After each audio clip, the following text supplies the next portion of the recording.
All right, so in projectile motion, what the special case is we're going to be looking at the situation where we have a projectile that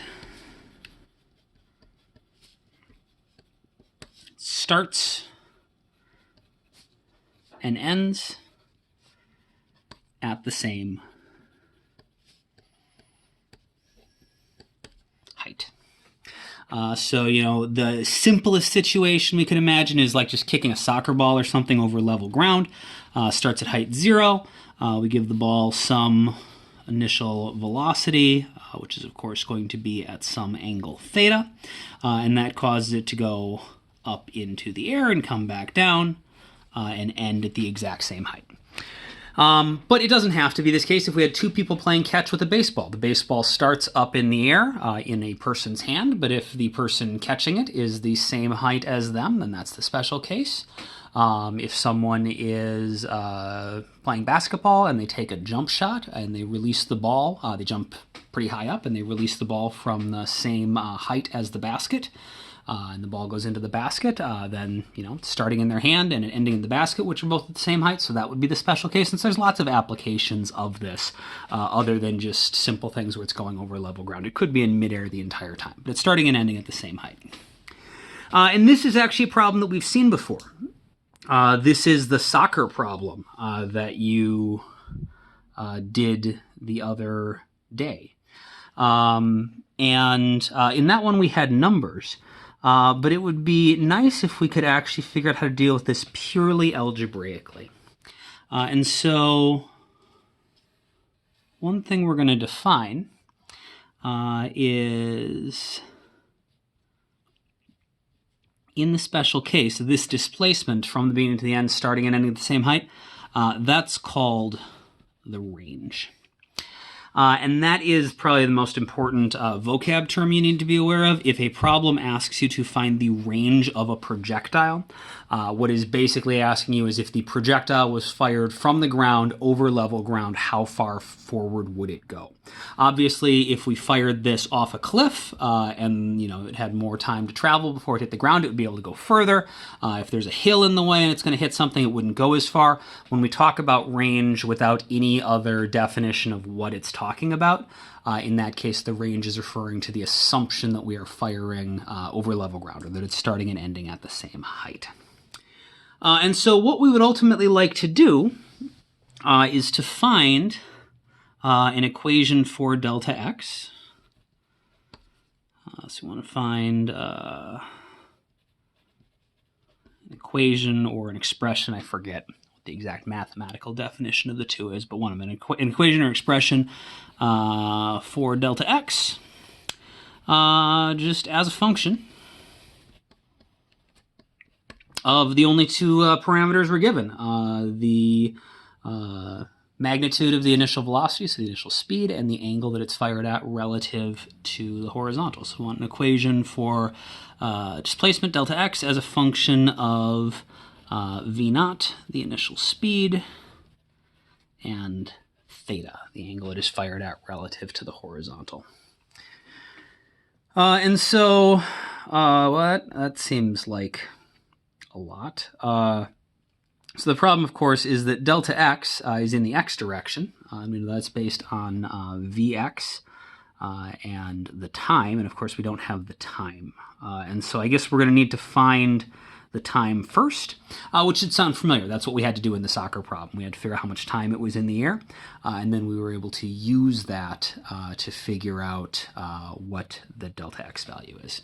And so on our diagram, if we're trying to do this, something we're going to have to definitely do for projectile motion that we always do is break this into x and y components. So our initial y velocity is going to be v naught sine theta, and our x velocity, which is of course constant, is going to be v naught cosine theta, because it's that adjacent side. We're looking for delta x, that's what we're trying to find. And because we started and ended at the same height, what that means, of course, is that delta y is 0, because our change in position in the y direction, we start and end at the same height, and so the final height minus the initial height is going to be 0, because they're the same number. And so with those parameters, we need to try to figure out how to solve this. Okay. So the issue, we're concerned about something in the x direction, which, remember, is the constant velocity part. And so we know that the velocity in the x direction is delta x over t, and delta x is what we're looking for. And we know Vx is equal to, what do we say, V naught cosine theta, but we are, of course, missing time. And so we're going to have to figure out a way to find the expression for time before we can actually solve this. And so our problem-solving method that we use in projectile motion is, if you can't find what you're looking for with the information you have in the x or y direction, whatever you're working in, time is usually, time's the only thing that links the x and the y direction. And so if we don't have enough information to solve it on its own, we're going to have to go to the other direction, y in this case, and find the time, and then use that. So in the y direction, which, remember, is constant acceleration, so we use the kinematics for that. What do we know? Well, we know the initial y velocity, we said, was v naught sine theta. The time is what we're looking for. We know that delta y is 0. And of course, for the kinematics, we need 4 things. 3 things that we know and 1 that we're looking for. So we got 1, 2, 3. So we either need time or the final, acceleration or the final y velocity. And so our acceleration is probably the easier one for most people to remember, which is negative g.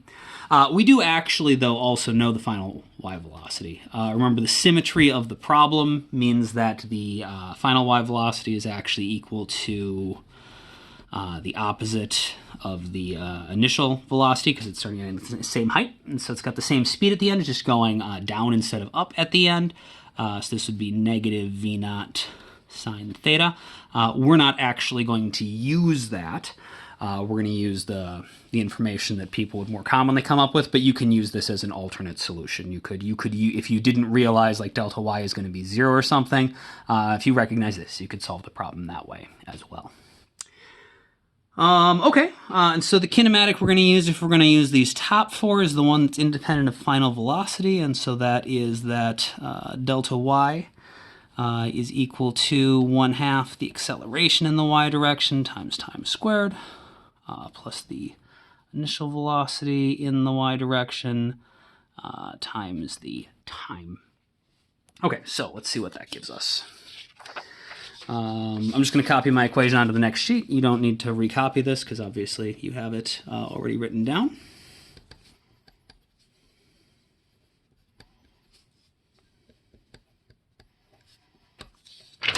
All right, so we know that delta y is 0. The acceleration in the y direction is negative g, negative 1/2 g, t squared. The initial velocity in the y direction, we said, was v naught sine theta, times t, and because we don't like to, I'll fix that in a second, but we don't like to, you want to write sine theta t because it looks like you're taking the sine of theta times t, which is not what we're doing. We're multiplying t times this. And so we'll move that to the front in a second here, so our trig function is at the end. And so, okay, well this seems kind of ugly because we've got a t squared and a t, which would normally mean the quadratic equation. But we've got something nice going on here where we've got a 0 on this side. And so that's actually going to make this easier to deal with. Because we can just divide everything by t, because 0 divided by t, as long as t is not 0, which it won't be, it's not going to take 0 seconds to land on the ground. You get 0 equals, and then the t cancels out here. It might be a little easier to see if we move our negative term over to the other side, so I'll just sort of do that as it's like an extra step that, depending on how comfortable you are with the math, you may or may not actually need to write down. Okay, so this is what we got. Now it's a little more obvious why we can cancel that t out. I've also moved my t in front of my sine theta, so I got my trig function at the end. So I can divide the left side by t as long as I divide the right side by t, and that's fine. We can divide by anything we want as long as we're not dividing by 0, and we know, because we are dealing with an actual physical situation, it's not going to take 0 seconds to get to here, and so we can definitely divide by t, whatever it is. No math problems. Cool, so 1/2 gt equals v naught sine theta, and so we should just be able to solve this for t, right? So the time for the special case is going to be 2 v naught sine theta over g. And so that actually might be useful in and of itself, right? Like we might, the question might be, how much time does it take the soccer ball to land? You know, if we just kick it over level ground, and this would be the answer. If they don't give you any numbers, this is the expression that's going to tell you the answer, and if they have numbers, then you could plug them into here. But again, you would want to derive this yourself. Okay, so now that we actually have the time, we can do what we set out to do, which is actually find delta x, right? And so our displacement is based on the x velocity and the time, and we've got the time. Okay, so we know that Vx, the velocity in the x direction, is delta x over t, and we know that Vx was v naught cosine theta. We also know that t is 2v naught sine theta over g. I don't want to deal with lots of fractions, so maybe I'll rewrite this. I'll multiply both sides by t. And we'll get delta x equals v naught times t cosine theta. That's nice too, because remember we wanted an expression for delta x anyways. So I'm going to take this, plug it in for my time. So it's going to be v naught times 2v naught sine theta over g cosine theta. We'll just combine our like terms, move constants out to the front, which is just usually how you sort of write this stuff. This would probably not be a strictly necessary step on like an AP test or something, but it's going to make the equation look a lot nicer and make it easier to work with. So move our constant out to the front, 2, get 2 v naughts, so that's going to be v naught squared sine theta cosine theta over g. And that in and of itself is actually fine. If all we need to do is find an expression for the range, delta x, as a function of our initial velocity and our angle. This does that with the just the note that we need to know what planet we're on. We need to know what the g value is, because obviously on different planets it's going to go different distances as well. And so we do need that g value. And this equation actually works fine also if you want to solve for v naught. So if you know what the range is and you know the angle, you could find the speed. If you know the angle, the initial speed, and the range, you could even figure out what the local g value is for your planet. The one thing this does not work great for is solving for theta. And it's not super likely that we would actually need to find theta. But it is possible that we might wonder, like, you know, given that we have a certain cannon that fires at a certain speed and we want the ball to land in a certain spot and we're going to be on Earth, what angle do we have to point the cannon at? And this, mathematically, that's really ugly, trying to solve for theta.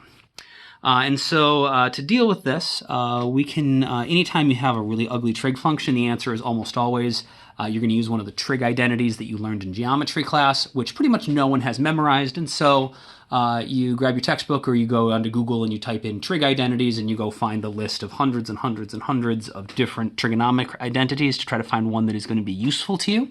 And it turns out there is one that has sine theta times cosine theta. It also involves a 2.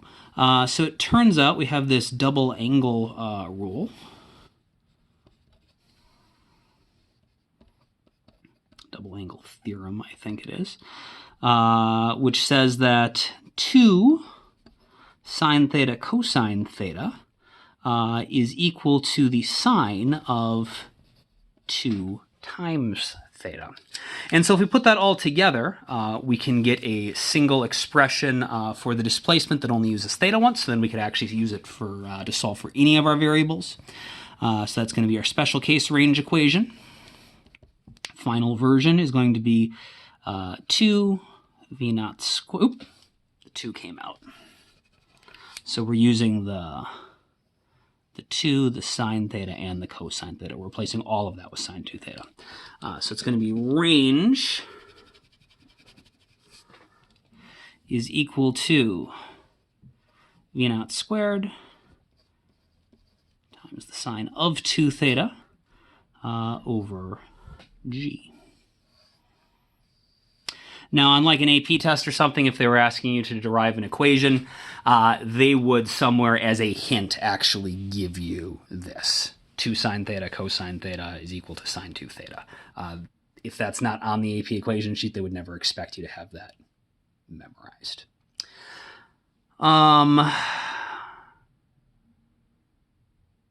Yeah. But you know, with the information, we can come up with it. But like something, you know, like this or something would be reasonable for them to ask you to derive.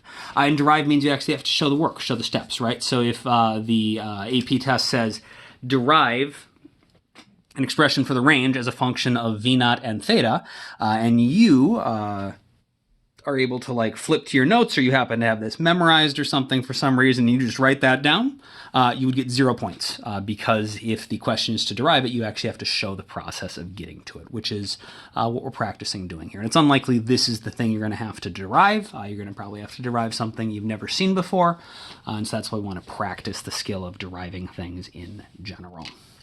We're going to try a little practice problem just using this equation to see how that works. That should be the next thing you see on Schoology. Go ahead and try that problem and then take a look at the answer once you've finished the problem to the best of your ability.